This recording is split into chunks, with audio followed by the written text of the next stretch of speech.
Good morning. I hope you have enjoyed your autumn break, and now we are going to restart our studies. So, today I am going to tell you about a new topic, that is pronouns. So, before I start this topic, let me show you something here. I have written certain sentences. You can see, look at these sentences. Here you can see I have written Aman is a good boy. Aman is a good boy. Okay. And then full stop, it means this sentence is over. Then the next sentence says Aman gets up early. Okay. And then the next sentence says Aman respects the elders. Aman respects the elders. Here you can see Aman is a noun and used here as a subject. And we are this is written here in these sentences repeatedly. Now in the next part I have written that if the one time we have written this Aman, then we can replace this the next Aman, the second and third one, with suitable pronouns like Aman. We have written Aman is a good boy, and then rather than writing Aman gets up early, I have written he gets up early. So for Aman, I used a word that is called he. So this he is replacing this word Aman. So in this way, we can say that the words that we use to replace, that we use at the place of nouns to replace nouns, the words that we use to replace nouns are known as pronouns. So pronouns are the words that replace, means they come at the place of nouns, they replace nouns. So means this is quite clear that the words that are used at the place of nouns to replace them, they are known as pronouns. So pronouns are used at the place of nouns and they replace the nouns. Okay, so this must be clear that pronouns are the words that are used at the place of nouns. Now you may ask, why sir we are using this pronouns at the place of nouns? Why? What is the reason? If somebody is saying Aman is a good boy, then Aman gets up early. Why we are using this? He gets up early. Aman, we can say Aman. So now for this, I would like to give you another example. Now look at the next these sentences. Here I have written something else. You can see Dr. APJ Abdul Kalam was a great scientist. Okay. Then in the next sentence, Dr. APJ Abdul Kalam was appointed as a president of India. Then Dr. APJ Abdul Kalam was known as Missile Man of India. So if this is a small name, then it's not difficult to read it again and again. But if there is a name like this, like Dr. APJ Abdul Kalam, and if I say the full form of Dr. APJ Abdul Kalam, you might be knowing Abul Pakir Zainul Abdin Abdul Kalam. It was the full name. Dr. Abul Pakir Zainul Abdin Abdul Kalam. Saying such a big name again and again, so it would be quite easy that we replace this APJ Abdul Kalam with the word he. So you need to only once you, for the first time we use noun like Dr. APJ Abdul Kalam was a great scientist, and thereafter again and again we can write that he was appointed as a president of India. Then again he was known as Missile Man of India. So it would be easy for us to read and to write. So this is the reason why we use pronouns at the place of nouns, for the convenience of reading and writing, for the easiness of reading and writing. We use these pronouns at the place of noun. So why these nouns and pronouns? So this is the answer. The pronouns we used at the place of noun for our ease, for our convenience, isn't it?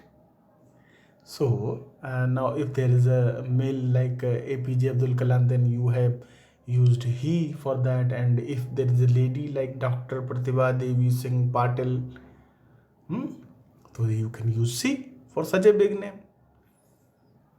Got my point? So this is what I need to convey to you, that we use pronouns at the place of nouns. Why we use? So and also we again see this definition. The words that we use at the place of noun, the words that we use at the place of nouns to replace nouns, are known as pronouns, like he, she, it, they. If there is a male and a single, then we use he. If it is female, and then we use she. If it is a male, then we use he. If it is a female, then we use she. If it is a non-living thing, then we use it. Okay, if they are more than one plural number, like boys, girls, then we use they. And you also plural, and I. For your own self, we use I.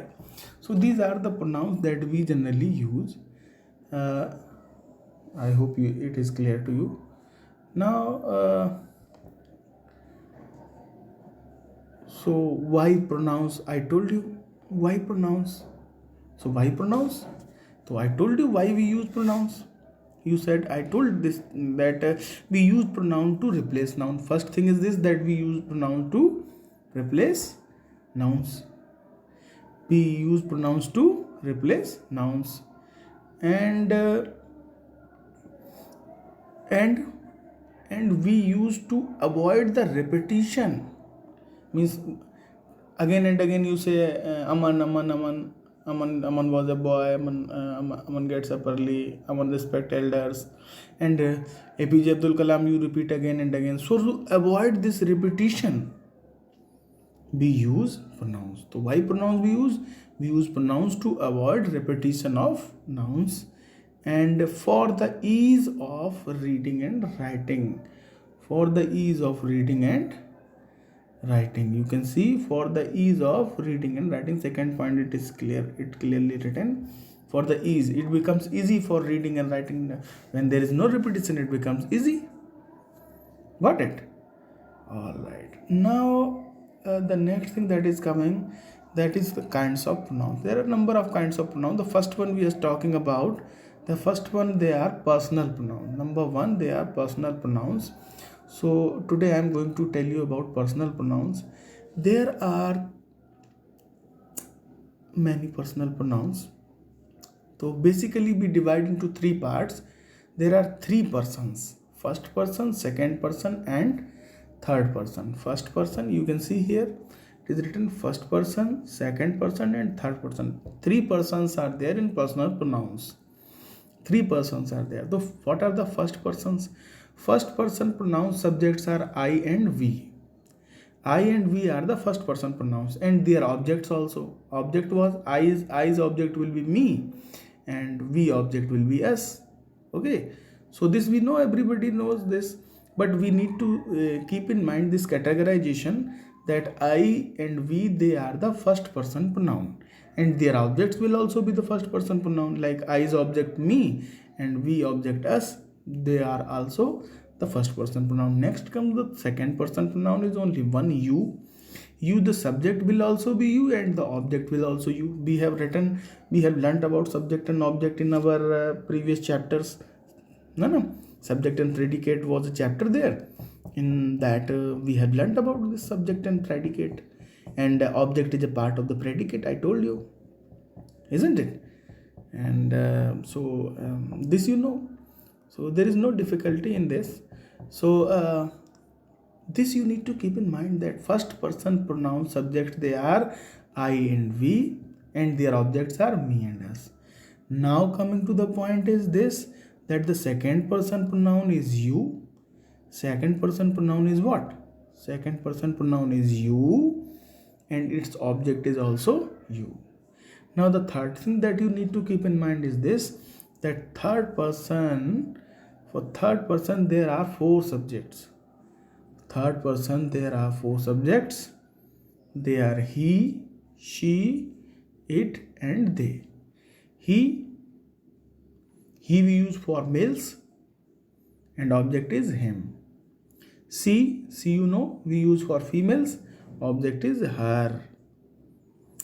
It we use for non-living thing, object and subject both remains it.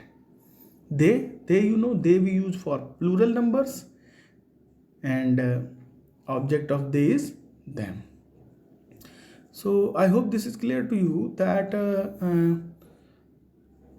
we use he for the males, like if we say Rahul, Aman, isn't it? Mayank, Kausal, Paras, then we use for them, we use he and their object will be him. And if there is a female like Kritika or Antara or Ipsa, whosoever, if there is if the name shows it's a female, then you use she. If it is a non-living thing, like it is a like for example, if suppose that I say there is a bat, ball, cat, we use it for animals and plants also. They are living, okay, but still in English language we use it for them also. All non-living things, like if it is a pen,